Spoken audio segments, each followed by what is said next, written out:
मधुपुर में तनाव एक बार फिर से खतरनाक स्तर पर पहुंचता दिखाई दे रहा है। ईरानी सरकारी मीडिया के दावों के अनुसार ईरान ने संयुक्त अरब अमीरात यानी यूएई के एक महत्वपूर्ण सैन्य ठिकानों को निशाना बनाया। इस दावे के बाद पूरे क्षेत्र में सुरक्षा और अस्थिरता को लेकर नई चिंताएं पैदा हो गई हैं। रिपोर्ट्स के मुताबिक ईरान ने दावा किया है कि उसकी एयरोस्पेस फोर्स ने अबू धाबी के दक्षिणी पश्चिम में स्थित एक रणनीतिक एयरबेस पर कार्रवाई की। ईरान का कहना है कि इस ऑपरेशन का उद्देश्य उन सैन्य सुविधाओं को निशाना बनाना था जिनका इस्तेमाल कथित तौर पर ईरान के खिलाफ अभियानों में किया जा रहा था। ईरान ने भी आरोप लगाया है कि यूएई की धरती पर उपयोग उसके विरोधियों द्वारा ईरानी ठिकानों के खिलाफ किया गया था। ईरानी अधिकारियों का दावा है कि इस कार्रवाई में एयरबेस के कुछ सैन्य ढांचे और विमान संबंधी सुविधाओं को नुकसान पहुंचा है। हालांकि इन दावों की स्वतंत्र पुष्टि अभी हो नहीं पाई है और यूएई की ओर से भी अभी दावों और आधिकारिक प्रतिक्रिया का इंतजार किया जा रहा है। ऐसे मामलों में विरोध पक्षों के दावों को सावधानी से देखना भी जरूरी होता है। इस घटनाक्रम के पीछे एक बड़ा सवाल ये उठ रहा है कि क्या यूएई की अमेरिका और उसके सहयोगियों के साथ बढ़ती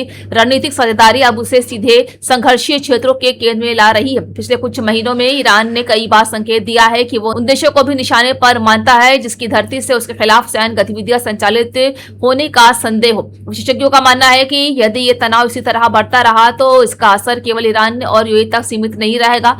खाड़ी क्षेत्र वैश्विक ऊर्जा आपूर्ति का एक महत्वपूर्ण केंद्र है और किसी भी बड़े सैन्य टकराव का असर अंतर्राष्ट्रीय तेल बाजारों और वैश्विक अर्थव्यवस्था पर पड़ सकता है। इस बीच क्षेत्र के कई देशों ने संयम बरतने की अपील भी की है। अंतर्राष्ट्रीय समुदाय भी लगातार स्थिति पर नजर बनाए हुए है और सुरक्षा विशेषज्ञों का कहना है कि यदि दोनों पक्षों के बीच टकराव बढ़ता है तो ये पूरे मधुपुर के लिए गंभीर चुनौती बन सकता है। फिलहाल सबसे बड़ा सवाल यही है कि क्या ये मामला क्षेत्र संघर्ष एक नए चरण की शुरुआत है या फिर आने वाले दिनों में कूटनीतिक प्रयास तनाव को कम करने में सफल होगा। कर्नाटक की राजनीति में नई सरकार के गठन से पहले कांग्रेस के वरिष्ठ नेता डीके शिव कुमार का एक भावुक संदेश चर्चा का विषय बन गया है।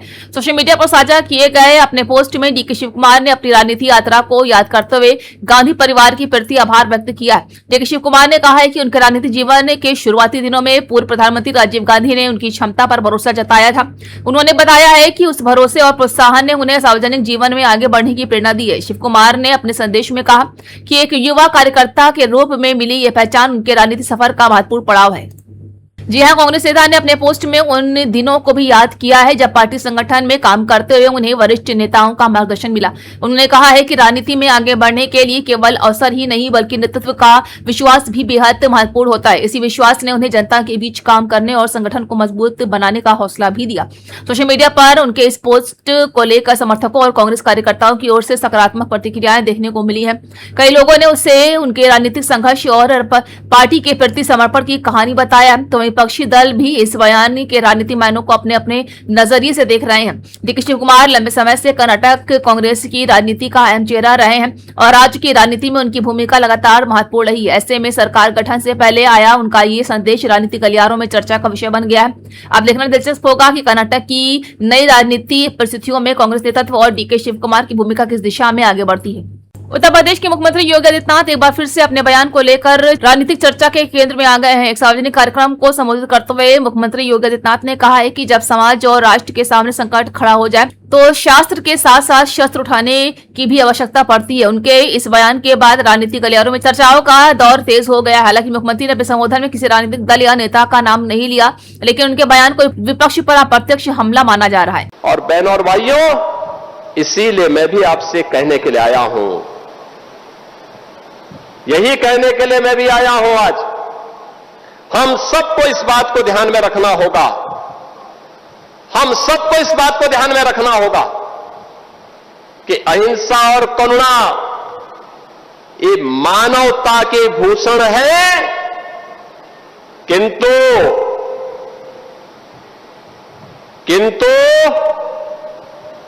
शस्त्र उठाना होगा अगर सामने खरदूषण है। भगवान कृष्ण ने भी यही कहा था। आज हम बात करेंगे नीट परीक्षा विवाद की, जिसने पूरे देश में लाखों छात्रों और अभिभावकों की चिंता बढ़ा दी है। जी हां, जो मेडिकल कॉलेज में प्रवेश के लिए आयोजित की जाती है, जहां पिछले कुछ समय से पेपर लीक और परीक्षा की पारदर्शिता को लेकर सवालों के घेरे में रही है। इसी मुद्दे पर जाने माने शिक्षक और यूट्यूबर खान सर ने भी अपनी तीखी प्रतिक्रिया दी है और एनटीए पर गंभीर सवाल उठाए हैं। खान सर ने अपने एक वीडियो में सार्वजनिक बयानों में कहा है कि अगर किसी परीक्षा में बार बार गड़बड़ियों की शिकायत सामने आती है तो इसकी जवाबदेही तय होनी चाहिए। उनका कहना है कि लाखों छात्र सालों तक मेहनत करते हैं, दिन रात पढ़ाई करते हैं, लेकिन अगर परीक्षा प्रक्रिया पर ही सवाल खड़े हो जाए तो छात्रों का भरोसा टूट जाता है। देखिए उनका ये बयान। जो पेपर लीक हो जाता है, ऐसे न जाने कितने गरीब मिडिल क्लास के बच्चों का सपना तोड़ दिया जाता है। और शायद अगर ईमानदारी से परीक्षा नहीं होती तो यहाँ ये लोग नहीं बैठ पाते, केवल अमीर लोग बैठे रहते। लेकिन यहाँ कोई भी ऐसा नहीं होगा, सब मिडिल क्लास गरीब घर के बच्चे होंगे। मकान मालिक के सताए हुए हैं, हॉस्टल में इन लोग को अगर मकान मालिक और बिजली विभाग से भी कहते हैं, आपके माध्यम से कहते हैं बिजली विभाग से भी, कि ये जिस हॉस्टल में रहते हैं वहाँ इन्वर्टर वगैरह नहीं रहता तो कम से कम स्टूडेंट एरिया का लाइट ना काटा जाए। आप लोग सहमत है कि नहीं जी? स्टूडेंट एरिया का 2-2 घंटा लाइट काट देता है, ऐसा कहता है कि दुनिया भर में बिजली दे रहे हैं, यहाँ पे मंगल ग्रह पे बिजली सप्लाई करेगा, पहले विद्यार्थी के दे बिजली।